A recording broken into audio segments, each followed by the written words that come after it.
TrueStory Vibes warmly welcomes all our beloved listeners. We're so glad to see you again in our familiar time slot.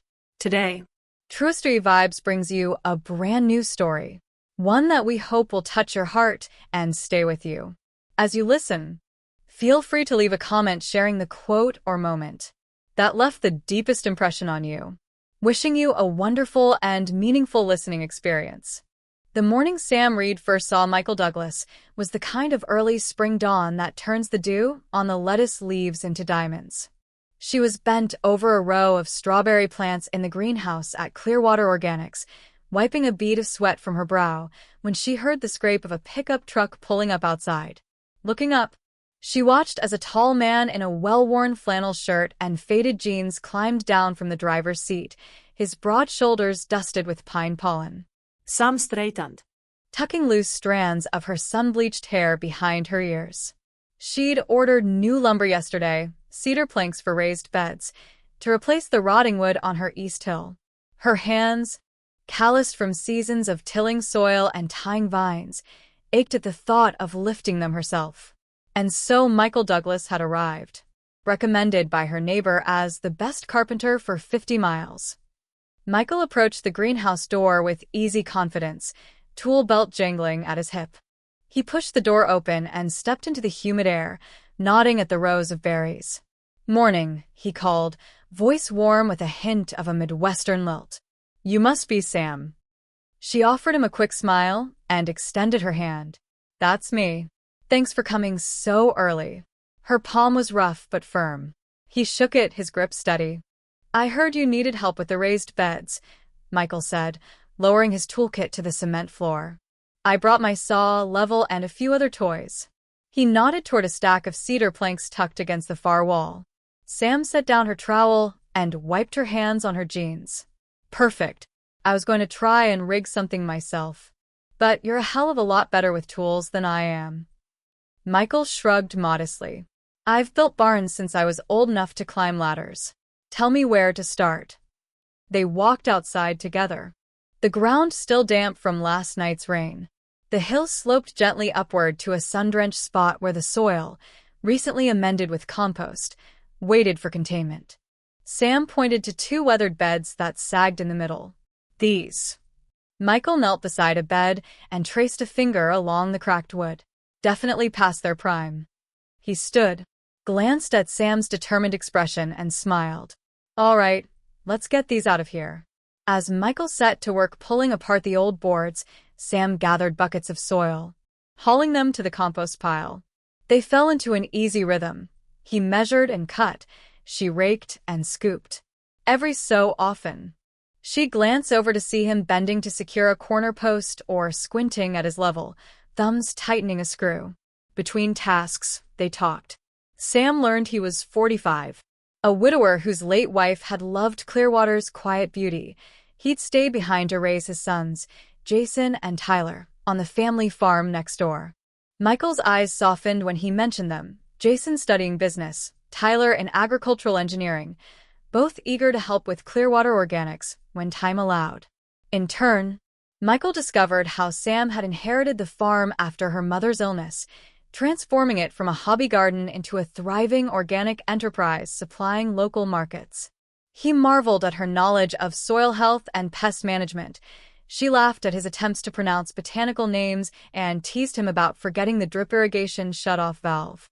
By midday, the first new raised bed stood level and sturdy in the sun, cedar gleaming against dark earth. Michael wiped his brow with a bandana. "Not bad for a morning's work," he said, surveying their progress. Sam climbed into the bed, spreading her hands wide across the fresh soil. "This is going to be amazing once the tomatoes go in." She turned to find Michael watching her, a proud grin on his face. He leaned against the bed's outer plank. "You did all the heavy lifting. Those boards alone weigh a ton." She shook her head. "You're the one with all the skill. Without you, these beds would have been a crooked mess." Michael's grin softened. "I'm just glad I could help."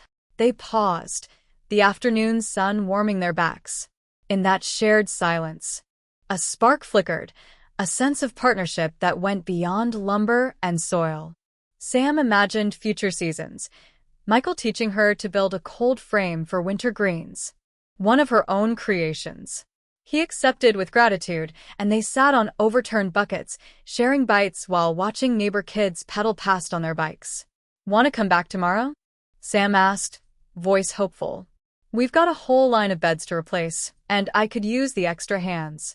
Michael chewed thoughtfully. "I'd like that." He paused, meeting her gaze. "But tomorrow? I'll bring Tyler. He's got some ideas about new irrigation for these beds." Sam's heart lifted. "That sounds perfect."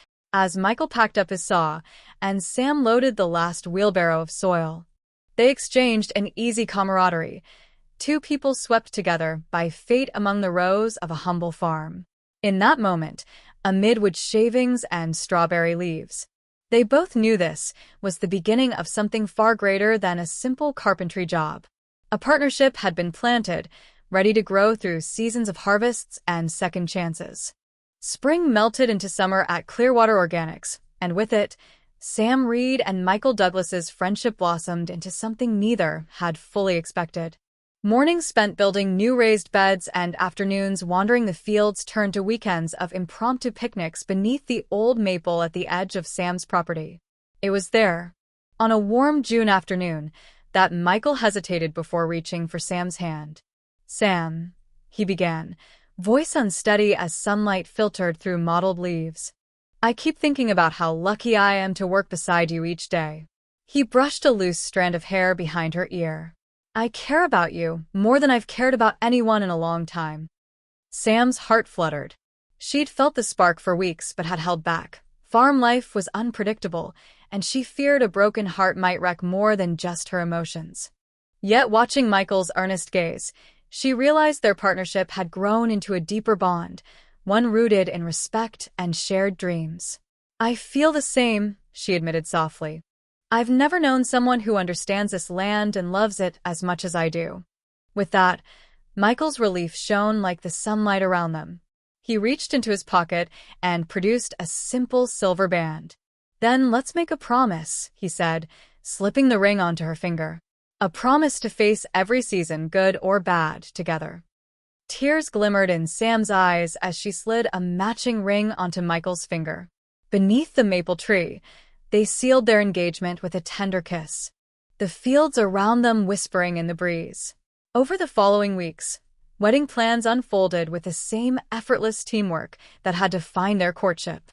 They chose a late summer date, August 22nd, when the wheat fields ripened gold and wildflowers dotted the edges of the barnyard. Invitations were simple handwritten cards delivered by hand to nearby neighbors, family, and Clearwater's small but spirited community. The morning of the wedding dawned clear and bright.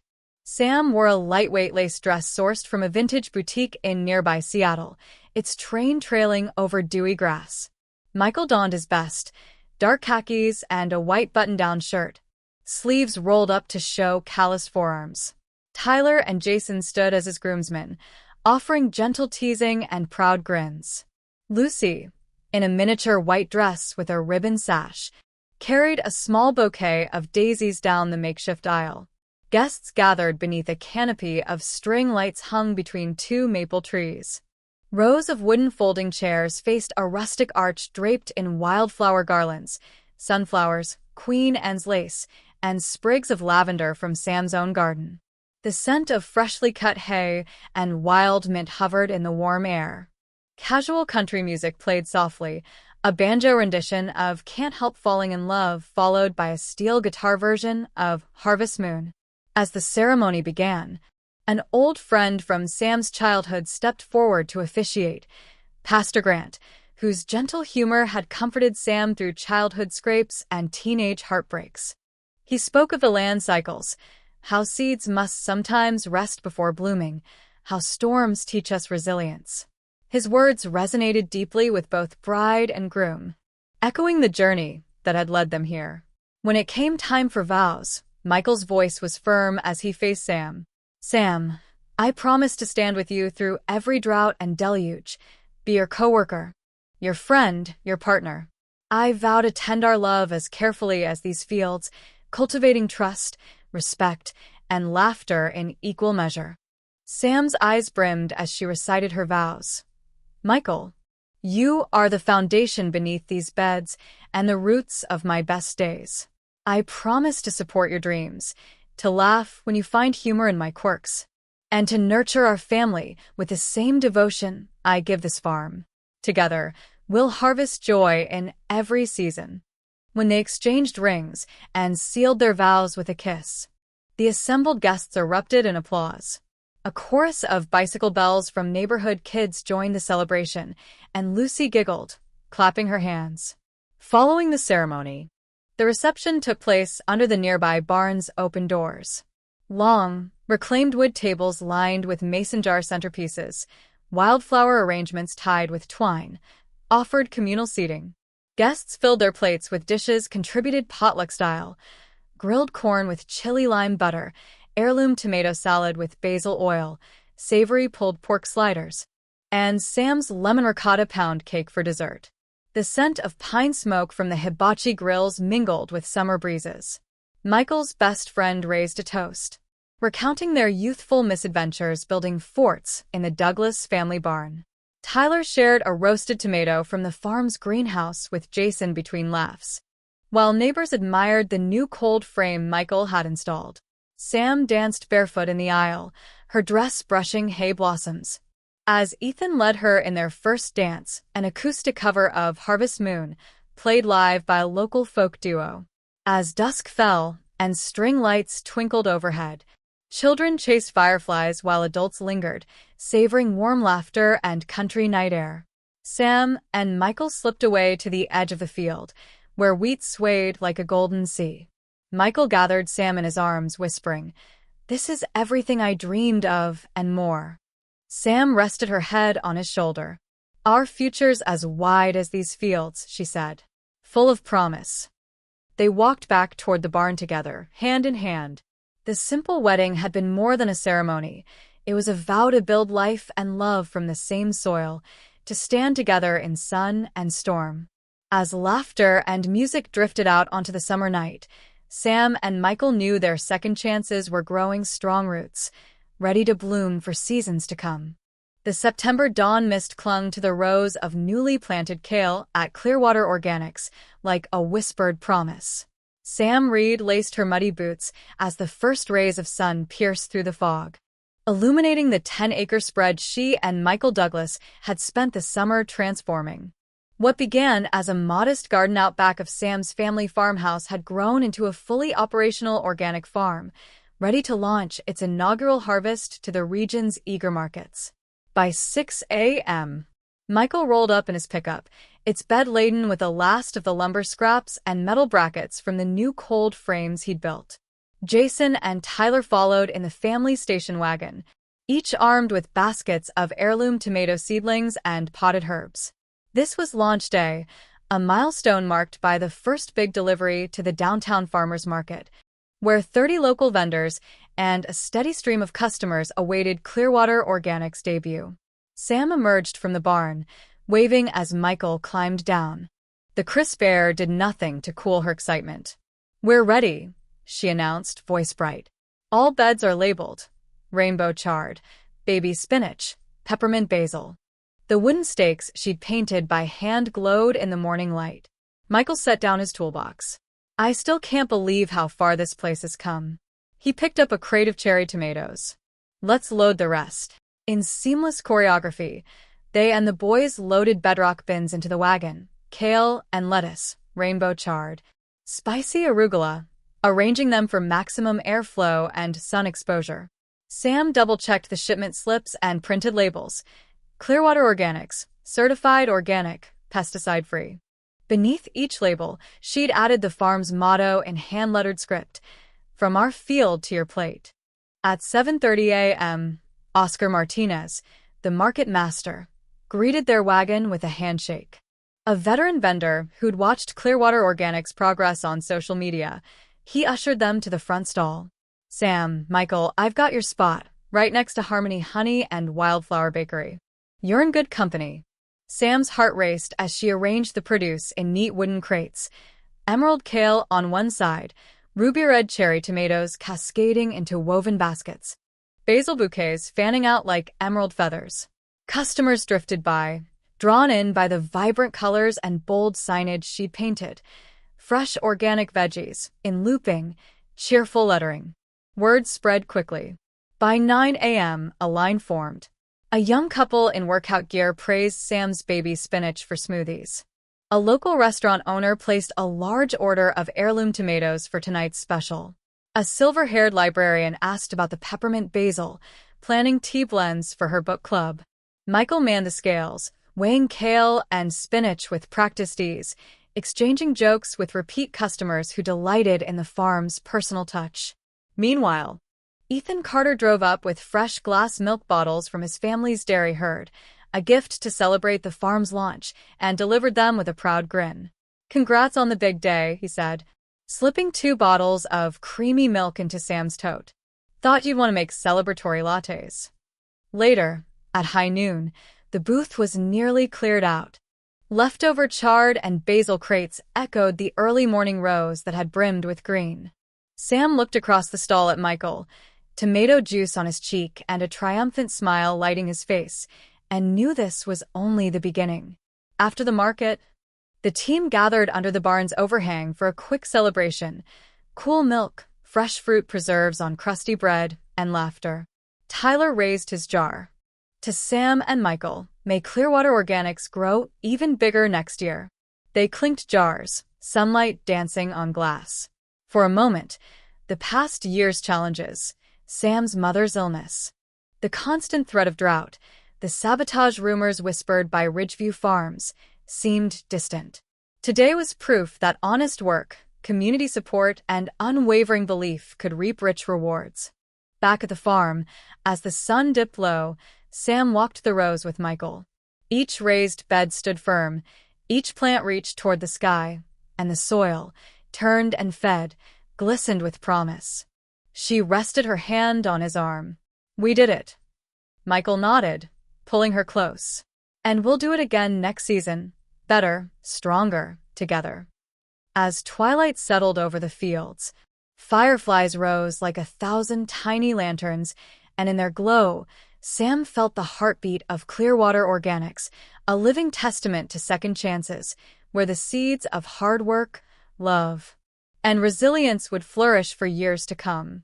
Autumn's first chill had settled over Clearwater Organics, turning verdant leaves a dull bronze and frosting the edges of pumpkin blossoms with crisp dew. Sam Reid rose before dawn to check on the frost-sensitive peppers under the cold frames Michael had built. She slid the glass panel aside, her breath misting in the cold air, and gently brushed a protective covering of straw over the soil. This season's harvest was shaping up to be their best yet: lettuce, kale, heirloom tomatoes, and an experimental heirloom pumpkin patch ready for October's county fair. As Sam secured the cold frame, her phone buzzed with a text from Tyler. "Beat me out here? Found some foul smell by the east irrigation valve. FYI." Concern flared in her chest. That line ran water to the strawberries. Any contamination could destroy the entire crop. She pocketed her phone and headed toward the east field, where wire baskets of ruby-red strawberries glowed beneath their protective netting. Tyler stood by the valve, face ashen. He lifted a gloved hand to his nostrils. "That's," his voice caught. "It smells like motor oil." Sam's heart dropped. Motor oil in irrigation water was lethal to plants, coating roots, blocking water uptake, killing entire rows. She knelt and probed the soil near the valve with a trowel. Dark, slick patches stained the earth. "This is bad," she whispered. "I need to shut off the line immediately." Working quickly, Sam closed the valve, then summoned Michael, who arrived within minutes with Jason in tow. Together they inspected the pipeline, finding a fresh puncture in the PVC just uphill from the valve. Oil had seeped into the pipe and into the drip lines. Michael's jaw clenched as he knelt to examine the hole. This was clearly deliberate. Sam felt her anger ignite. Who would do this? Michael stood, shadowed by the rising sun. "I have one idea, Ridgeview Farms." Even before Clearwater Organics had launched, Ridgeview Farms, 10 miles north, had eyed Sam's success with thinly veiled envy. Ridgeview, a conventional farm pushing chemically treated produce, had struggled to keep up with the organic trend. Rumors circulated that Ridgeview's owner, Gerald McBride, was pressuring employees to find ways to undermine Sam's burgeoning reputation. Jason wiped his brow. I overheard their manager talking on the phone last week, complaining about you stealing market share. He shook his head. They've been bitter since you arrived on the scene. Michael's eyes narrowed. We need proof. He grabbed his phone. I'll call the sheriff. We'll have an official report started right away. By noon, Sheriff Clara Bennett arrived with Deputy Ortiz. Sam, Michael, and Jason led them to the ruined irrigation line. Clara knelt, inspecting the ragged crack in the PVC. That's a clean cut, she observed. Not weather damage. She took photographs, dusted for fingerprints on the pipe, and asked questions. Meanwhile, Deputy Ortiz conducted interviews with farmhands who might have seen intruders. As the cadets from Ridgeview had often passed the area, suspicion pointed to McBride's operation, but the evidence was circumstantial. Clara promised to assign an undercover detail to stake out Ridgeview's pipeline network, hoping to catch the saboteur in the act. Over the next 2 days, Sam and her team worked round the clock to replace the damaged section, drain the contaminated lines, and flush the system with clean water. Michael welded a steel protective casing around the pipeline, and Tyler rerouted the drip lines through a locked utility shed, installing a new electronic control valve. Jason coordinated overnight watch shifts. But the sabotage didn't end there. Under cover of darkness, someone poisoned several lettuce beds with a weed killer that left the leaves withered and brown. When Sam arrived at dawn, she found a quarter of her salad greens beyond saving. Her heart sank. Despite months of meticulous planning, a single malicious act could wipe out her livelihood. It's a war zone, she whispered to Michael as they surveyed the damage. Michael wrapped an arm around her shoulders. We'll get through this. Sam exhaled a shaky breath. But how do we stop it? Meanwhile, at Ridgeview Farms, Gerald McBride paced his office floor, phone pressed to his ear. Yes, make sure it's untraceable this time, he snarled. He flicked his gaze to the framed photograph of his late father, founder of Ridgeview. We won't let a small organic startup ruin our family legacy. On the other end, his manager grunted assent. I'll handle it. McBride slammed the receiver down. His greed, festering for months, had driven him to felonious measures. He'd underestimated Sam's resilience and the loyalty of the local community, who rallied to her cause. That evening, Sam organized a crisis meeting in the barn. Under the strings of bare bulbs, Michael, Jason, Tyler, and a handful of local volunteers, retired mechanics, student interns, even Ethan, fresh from his software job, huddled around a folding table. We have to catch them, Sam insisted, voice firm. But we also need to protect what's left. Tyler tapped on his tablet. I've set up motion sensors on the south perimeter. They'll send alerts to my phone if anyone crosses after dark. Jason nodded. I've arranged with the co-op to test every shipment of irrigation oil and chemicals for contaminants, so we catch anything before it hits the lines. Michael gripped Sam's hand. And I'll build a lockbox around the main valve. Heavy-gauge steel, electronic keypad. Sam surveyed her team, her newfound family of friends and neighbors. We can't let Ridgeview win. This farm is my home, our home. We'll stand guard if we have to. That night, Sam took the first watch shift, bundled against the chill. She sat on a folding chair behind the barn, sipping hot cider, eyes on the field where motion sensor lights cut through darkness like search beams. Crickets chirped, a distant owl hooted. All was still, until she heard a faint scraping near the pesticide shed. Alert, she switched on her flashlight and rose, gripping it like a baton. Light swept across the hedge, then paused on a figure crouched by the chemicals. Sam clicked her phone to record. The figure turned, Kevin, Ridgeview's night foreman, eyes wide in the beam. He froze. Kevin. Sam called. What are you doing? Kevin's shoulders tensed. Sam, he stammered, guilt flooding his face. He recognized the recording on Sam's phone. He told me to. Who? Sam's voice was icy. He swallowed. Gerald McBride. He promised me a bonus, said it'd help me after my wife's medical bills. Sam's anger warred with pity. You endangered lives and crops because you were desperate? Kevin hung his head. I'm sorry. I didn't know what else to do. Sam groped for composure. Thank you for telling the truth. She tapped her phone. I'll file this with the sheriff in the morning. And you if you cooperate fully. It might help. Kevin nodded, tears shining. I will. At daybreak, Sheriff Bennett and Deputy Ortiz took Kevin's statement and the recorded footage. The evidence was incontrovertible. Ridgeview Farms foreman caught in the act, admitting to sabotage at McBride's behest. Clara advised Sam to press charges immediately. That afternoon, in a small civil hearing at the county courthouse, Sam, Michael, and their legal counsel faced Gerald McBride. His face, once red with indignation, was sallow with dread. The judge reviewed the video footage, Kevin's sworn confession, and expert testimony on soil contamination. In the end, Ridgeview Farms owner was found liable for malicious destruction of property, reckless endangerment of food safety, and conspiracy. The court ordered McBride to pay substantial damages to Sam for lost crops, soil remediation, and emotional distress, funds that would help rebuild Clearwater Organics stronger than ever. He also faced misdemeanor charges, steep fines, and probation. Emerging from the courtroom, Sam felt a wave of vindication and relief. Michael slipped his hand into hers as they walked to the truck. You did it, he whispered. She nodded, tears bright. We did it, together. Back at the farm, they held a soil blessing ceremony beneath the old maple. Neighbors, volunteers, and even Kevin, working off his restitution by helping rebuild the pipelines, gathered in a circle. Pastor Grant spoke of forgiveness, community, and new beginnings. Then, together, they scattered fresh compost across the fields. In the weeks that followed, as new seedlings pushed through the replenished earth, Clearwater Organics thrived. The sabotage that had threatened to destroy Sam's dream became the crucible that tested and ultimately forged the community's unity. Michael stood beside Sam in the greenhouse one morning, watering trays of seedlings.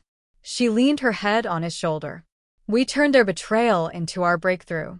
Michael kissed her temple. And we'll harvest every second chance. Fields of green stretched before them, proof that when a community stands together, even the darkest plots can't stop new growth from breaking through the soil.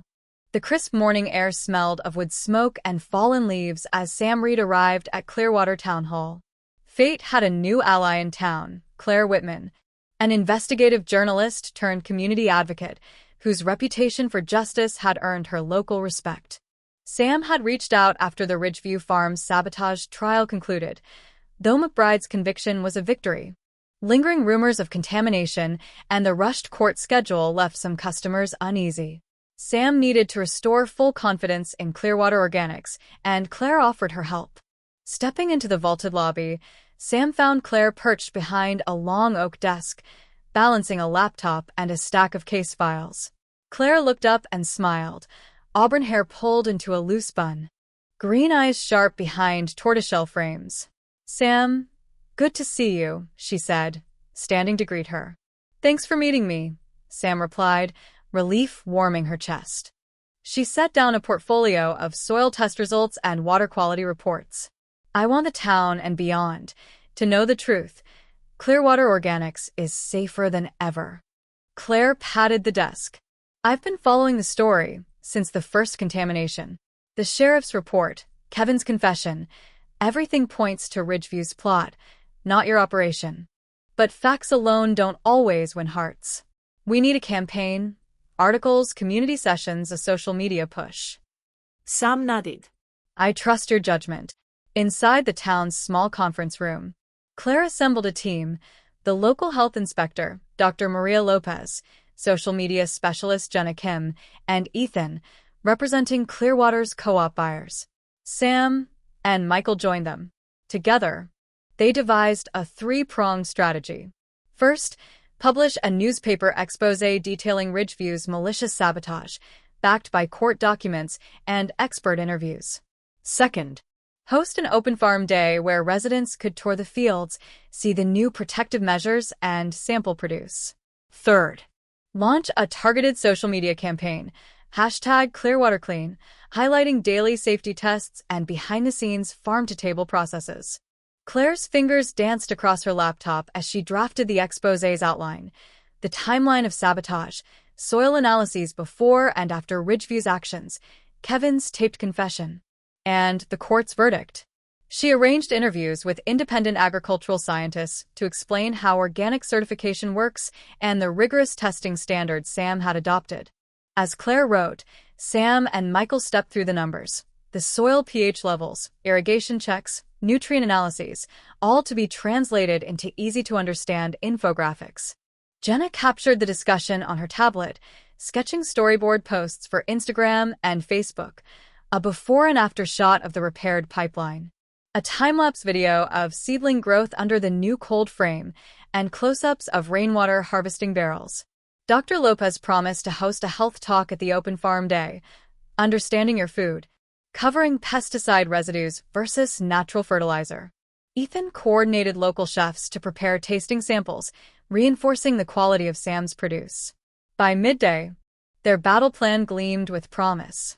Claire's exposé ran as the cover story in the Clearwater Chronicle the following Friday. Under the bold headline Conspiracy in the Fields, How Ridgeview Farms Tried to Destroy Clearwater Organics, the 6-page spread documented every detail: sabotage attempts, legal proceedings, community impact, and Sam's resilience. Infographics clarified soil test data, while quotes from Sheriff Bennett and Dr. Lopez underline the farm's safety. A sidebar titled, How to Spot Safe Organic Produce, educated readers on certification labels and testing protocols. Letters to the editor flooded in, some skeptical, many supportive. Local restaurant owner Marcus Lang praised Sam's transparency. I'll proudly serve her greens on every menu. The high school environmental club volunteered as ambassadors, sharing the article online and organizing bus trips for younger students to visit the farm. That Saturday's open farm day dawned bright and clear. Sam arrived before sunrise to finish last-minute preparations, stringing lanterns along the main path, setting up sampling stations, and arranging rows of sunflowers as a natural selfie backdrop. Blue and white banners fluttered in the breeze. Welcome to Clearwater Clean Day. By 10 a.m., a steady stream of townspeople arrived: families, co-op members, food bloggers, and curious neighbors. Claire greeted each arrival, handing out Clearwater Clean wristbands and informational pamphlets. Jenna live-streamed the ribbon-cutting as Sam and Michael shared a ceremonial pair of mismatched gardening gloves, symbolizing their partnership and the farm's new era.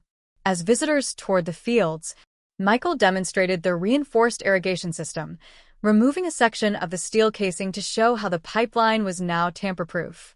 Sam led a pesticide-free workshop in the barn, explaining composting methods and her weekly soil testing schedule. Dr. Lopez hosted mini lectures on nutrient safety, while chefs served bruschetta topped with Sam's heirloom tomatoes and basil. The air was alive with laughter, curious questions, and the hum of genuine delight in locally grown food. Local news crews filmed testimonials. I trust Sam's produce, one resident declared. This is the kind of transparency every farmer should follow. The Chronicle's website saw record traffic as Claire's article circulated beyond Clearwater. Regional food blogs picked up the story, praising the community-driven recovery. By late afternoon, Sam found herself sitting on a bale of hay, sipping iced herbal tea and watching children pedal safely through the orchard. Michael sat beside her, brushing hayseed from her hair. She leaned her head on his shoulder. Look at this, she said softly. We turned crisis into community. Michael wrapped an arm around her. All thanks to Claire's vision and the town's support. Over the next month, the #ClearwaterClean campaign gained momentum. Jenna's weekly video updates, featuring farm life, test results, and upcoming events, garnered thousands of views. Claire penned follow-up features in regional magazines, profiling Sam's farming philosophy and Michael's carpentry innovations for sustainable agriculture. Social media comments overflowed with local orders. Subscription boxes shipped nationwide for Sam's salad greens, and requests poured in for farm tours. Back on the farm, even Kevin, Ridgeview's former foreman, contributed by volunteering 6 hours weekly to maintain the sensors and assist with repairs, an act of atonement encouraged by Sheriff Bennett's restitution program. Kevin's earnest effort and public apology further mended Clearwater's social fabric, illustrating the power of accountability and second chances. One crisp October evening, as sunflowers bowed their heads at the season's end, Sam, Michael, and Claire gathered under the old maple for a small celebration. Claire raised a mason jar of cider. "To truth," she said, "and to a community that refuses to let darkness bury the light." Sam clinked her jar with Michael's and Claire's.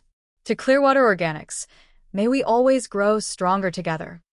Under the rustling leaves and gathering dusk, they knew the campaign had done more than clear the farm's name. It had sown seeds of trust, education, and unity that would flourish long after the final harvest. The first frost of November had glazed the pale pumpkin patch at Clearwater Organics with a delicate sheen, and winter's breath whispered through skeletal vines. 14-year-old Claire Whitman Jr. wrapped her scarf tighter as she followed her mother up the gravel drive. Claire Sr., the investigative journalist turned community advocate, had invited her daughter to spend the day at the farm, where countless school projects and weekend volunteer stints had forged Claire Jr.'s love for sustainability and social justice. Today, however, was different. Jason Douglas, the farm owner's eldest son, would be there to help teach her about winter crop protection, and Claire Jr. felt a sudden flutter of nerves. Jason, now 20 and home from college for the holidays, leaned against a wooden post in the old greenhouse. He watched as Claire Jr. approached, her wool coat dusted with frost. He tipped his baseball cap in greeting, his easy smile thawing her jitters. He'd known Claire Jr. since she was 7. He'd volunteered at the farm's summer camps, teaching kids how to plant seeds and compost kitchen scraps. Over the years, he'd watched her grow into a thoughtful, bright young woman whose curiosity matched her mother's tenacity. Yet until now, he'd never seen her as more than a little sister figure. "Hey, Claire," he called, stepping forward. "Glad you made it." His warm brown eyes met hers, and she felt her cheeks heat. "Thanks for having me," Claire Jr. replied, voice soft but steady. She carried 2 seed trays and a grab bag of row covers. I brought those heirloom onion sets you asked for." Jason took them gratefully. "Perfect. We'll tuck them under the mesh before tonight's freeze." He gestured to 2 raised beds lined with protective hoops. "Want to start here?" They entered the greenhouse, where the midday sun had warmed the air. The scent of damp earth and winter squash lingered. As Jason secured the row covers over the tender shoots, Claire Jr. knelt beside him, kneading straw around each hoop space. Their hands brushed, and neither pulled away. "So," Jason said, "how's your robotics project going?" He remembered her building sensors to monitor soil moisture last year, just the kind of ingenuity the farm needed. Claire Jr. smiled, her confidence returning. "My team just finished coding the prototype. Next week we test it in the school garden." She met his gaze. "I was hoping you could come demo it on the farm. Your input would mean a lot." Jason's grin lit the greenhouse. "I'd love that." He paused, then added, "I'm proud of you." Her heart soared at his encouragement. She had grown up hearing stories of the farm's early days, how Sam and Michael had faced sabotage and rebuilt stronger, and she knew Jason carried that resilience in his blood. Working side by side with him, her admiration deepened into something new, warm, and thrilling. After finishing the onions, they moved to the cold frame station. Jason showed her how to adjust the ventilation panels to balance warmth and airflow. Claire Jr. listened closely, absorbing every detail. She pointed out a small crack in the glass where moisture, now frozen, had seeped in. Together, they replaced the pane, testing the latch to ensure a snug fit.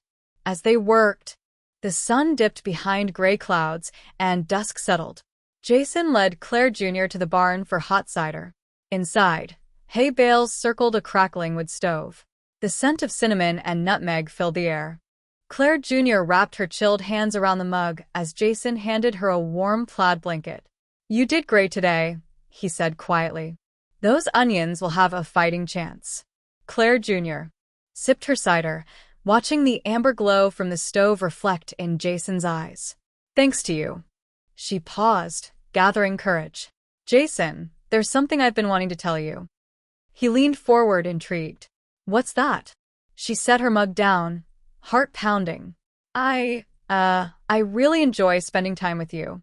Like, more than I ever thought I would." Her cheeks flamed. "I mean, I like you." Jason's surprise melted into a gentle smile. He stood and offered a hand to her. "Come here." She rose and took his hand, trembling with anticipation. He pulled her into a hug. "I like you too, Claire." His voice was soft. "I've just been afraid it would be weird after all these years." Claire Jr. laughed into his flannel shirt. "Not weird. Perfect." They pulled back, and Jason brushed a strand of hair from her face. "So, want to be my girlfriend?" Her heart did cartwheels. "Yes." Their laughter rang through the barn as they settled beside the stove again, sharing cider and first-night excitement. Outside, the wind sifted through pine boughs, but inside the barn, a new love blossomed, gentle, sincere, and as enduring as the fields they both cherished. Over the following weeks, their romance grew alongside winter crops. Claire Jr. tested her sensor prototype in the garden, and Jason offered feedback on wiring and waterproofing. They shared potato samplings roasted by Sam's recipes, built birdhouses together for spring arrivals, and spent moonlit evenings walking the frost-kissed rows, dreaming of summer's harvest. By December's first snow, Jason arranged a special gift for Claire Jr., a hand-painted wooden plaque reading "Future Farmers and Forever Friends," complete with 2 interlocking hearts. He placed it on the greenhouse door as she arrived one morning. Her eyes filled at the gesture. "You're my partner in everything," he said, pulling her into a joyful hug. Claire Jr. nestled close, warmed by his promise. "And you're mine." As Christmas lights twinkled across the barn and the fields lay silent under a blanket of white, a new generation of the Douglas Reid legacy found love in the place where seeds were sown and second chances always took root. Winter had settled over Clearwater Organics in a hush of softly falling snow, blanketing the raised beds, greenhouses, and the old maple tree in a crystalline stillness. The farm stood poised between seasons, a testament to resilience and renewal. Inside the warmly lit farmhouse, Sam Reid placed steaming mugs of cocoa on the reclaimed wood kitchen table. Across from her, Michael Douglas studied the latest soil test results, his worn leather hands tracing the graphs and charts with focused care. Michael was 50 now, his dark hair flecked more decisively with silver. Though he still moved with measured confidence, subtle stiffness in his knees hinted at years of labor. Over the past decade, he'd poured his heart into building the farm's infrastructure, cold frames, irrigation systems, frost protection, and mentoring the next generation. Jason with his business savvy, Tyler with his engineering ideas, and Claire Jr. with her passion for technology and sustainability. But lately he'd grown quieter, retreating into long hours in the workshop behind the barn, where sawdust floated like snowflakes in the overhead lights. That morning, after a brisk walk through the frost-glazed fields, Sam found Michael in his workshop. Surrounded by half-built project prototypes, a weatherproof sensor housing for Claire Jr.'s soil moisture monitor, a collapsible raised bed frame for winter greens, and, lying open on the workbench, a stack of well-worn blueprints bearing his spidery handwriting. He looked up, surprise softening into a gentle smile. "Hey," he said, setting aside his pencil. "How are the seedlings?" "They're doing well," Sam replied, stepping closer. "I've got extra kale for the holiday box orders." She noticed the strain in Michael's eyes and placed her hand on his shoulder. "You've been in here all week." Michael inhaled, his breath thick with wood smoke and determination. "I wanted to finish these before the big meeting." He tapped the blueprints. "I've been redesigning the irrigation manifold. I think this layout will cut our water use by another 20%. And this," he lifted the sensor housing, will finally give Claire accurate real-time data in winter. Sam nodded, pride and concern warring in her chest. You're amazing, but you need rest. He managed a weary chuckle. I will, after today. That afternoon, the community center in downtown Clearwater hosted a ceremony honoring Clearwater Organics as Farm of the Year, a recognition from the state's Department of Agriculture for sustainable practices and community impact. The room buzzed with applause as Sam and Michael stepped onto the stage. Jason and Tyler flanked them, and Claire Sr. and Claire Jr. beamed in the front row. Neighbors and customers stood in ovation. Local chefs, co-op partners, fellow farmers, and even Kevin, the reformed Ridgeview foreman, now in a volunteer uniform. Governor Ellen Ramirez took the podium. Under the leadership of Sam Reid and her partner, Michael Douglas, Clearwater Organics has set a new standard for organic farming, she declared. Their dedication to environmental stewardship, education, and community well-being is unparalleled. She handed them a framed certificate and a seed-shaped trophy gleaming in brass. Sam accepted with tears shining in her eyes, while Michael's hand shook as he lifted the trophy. The applause swelled. Afterward, a local reporter asked Michael for a quote. He cleared his throat, sunlight catching the trophy's edges. This is for everyone who's ever planted a seed of hope, whether in soil or in each other. It's living proof that when we nurture what matters, we all flourish together. That evening, back on the farm, Sam prepared a simple celebration in the barn. String lights cast a golden glow over hay bale seating and long tables adorned with rosemary sprigs and mason jar lanterns. A harvest buffet awaited. Spiced pumpkin soup, roasted root vegetables, fresh-baked sourdough, and Claire Sr.'s legendary apple crisp. The scent of cinnamon and wood smoke blended with the farm's crisp air. Michael stood in front of a small podium crafted from reclaimed barn planks. The gathered crowd, friends, family, volunteers, fell silent. Michael cleared his throat. The flickering lights danced in his eyes. Thank you all, he began, voice steady, but laced with emotion. When Sam and I started here, we never imagined Clearwater Organics would become what it is today. We only knew we had a dream, to grow healthy food, to teach, and to give back to this community. He paused, glancing at Sam. She squeezed his hand from the front row, her eyes bright. Michael continued, but dreams take time, and they require more than hard work. They need support, trust, and sometimes forgiveness. He nodded toward Kevin, who offered a respectful salute.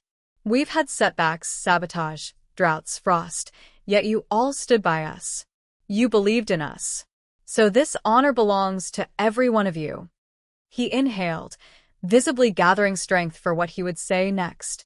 There's something I've been working on, something personal. He gestured to a covered easel beside him. With a sweep of his arm, he unveiled an architect's rendering of a new building, the Clearwater Learning Center. Gasps rippled through the crowd. The rendering showed a bright, airy hall with floor-to-ceiling windows, classroom spaces, seed storage labs, and a demonstration kitchen. A plaque in the design read, "The Michael Douglas Education Pavilion." Michael's voice caught, but he pressed on. This pavilion will be dedicated to teaching future generations sustainable farming, organic methods, water conservation, renewable energy, and farm-to-table cooking. I've funded it through years of savings and community grants. Sam, and I want this farm to outlive us, to keep growing knowledge long after our hands can no longer dig the soil. Sam rose, tears streaming. She embraced Michael as the crowd erupted in applause. Jason and Tyler exchanged proud looks. Claire Jr. jumped to hug her father, and Claire Sr. wiped her eyes with a tissue. The pavilion symbolized Michael's legacy, not just a farm, but a living classroom that would carry forward the lessons of resilience, community, and environmental stewardship. In the weeks that followed, construction began on the pavilion. Michael oversaw every detail, selecting reclaimed wood for the floors, installing geothermal heating tubes beneath the classrooms, and partnering with local artisans for furniture. Sam coordinated volunteer workdays, students, retirees, neighbors, all lending hammers, paintbrushes, and excitement. One crisp December morning, Sam found Michael atop the ladder, caulking the final window pane. The view behind him stretched across snow-dusted fields to the barn's red silhouette. She climbed the ladder and stood beside him, handing him a caulk gun. "You take care of the pavilion," she teased softly. "I'll keep caring for the farm." Michael smiled, his hands steady. "We built this together." He turned, framing her face in his look. "Promise me something?" "Anything." "Even after I'm gone," he trailed off. His voice wavered, and he set the caulk gun aside. "I want you to keep growing this dream. Teach what we've learned. And give that apricot jam recipe of mine to the learning center. My mom's recipe. I want her spirit here." Sam's throat tightened. "I promise." Michael took her hand, his grip firm despite his fatigue. Clearwater Organics isn't just our legacy. It's our love letter to this land and to everyone who calls this place home. He kissed her forehead. "Now help me finish this window before the electrician gets here." She laughed through tears and handed him the caulk. Below them, students from the local school arrived, shivering but eager to see the pavilion's progress. Michael climbed down to greet them, his smile lighting winter's pale sky. Spring returned once more to Clearwater, and with it the grand opening of the Michael Douglas Education Pavilion. The ribbon, green and gold, fluttered in the breeze as Sam, Michael, Jason, Tyler, Claire Sr., and Claire Jr. stood ready. Governor Ramirez returned to deliver the keynote address, praising Michael's vision. When the ribbon cut, applause thundered. Inside, classrooms brimmed with curious faces, and the demonstration kitchen smelled of Sam's fresh-baked cinnamon rolls. Plaques along the hallways bore Michael's name and final message. "To those who learn and grow here, may you nurture this land and each other, sow kindness and knowledge, and harvest hope for all generations." As the first class filed in, students eager to plant spring seedlings, Sam spotted Michael across the room, leaning against a support beam, his eyes misty with pride. She joined him silently, and together they watched young hands tuck seeds into trays. Michael turned to her and whispered, This is why we started." Sam slipped her hand into his. "And why we'll keep going." Outside, the old maple stood tall, its branches reaching skyward. Beneath it, the farm and the pavilion grew stronger, tied together by Michael's final message and the promise of new beginnings. In that moment, Sam understood. His legacy would endure in every lesson taught, every seed sown, and every heart inspired by the land they loved. And that brings us to the end of today's story on TrueStory Vibes. Don't forget to leave a comment with a quote or moment that touched you the most. Your words give our team the motivation to keep creating more heartfelt stories. Thank you for listening, and we'll see you again soon.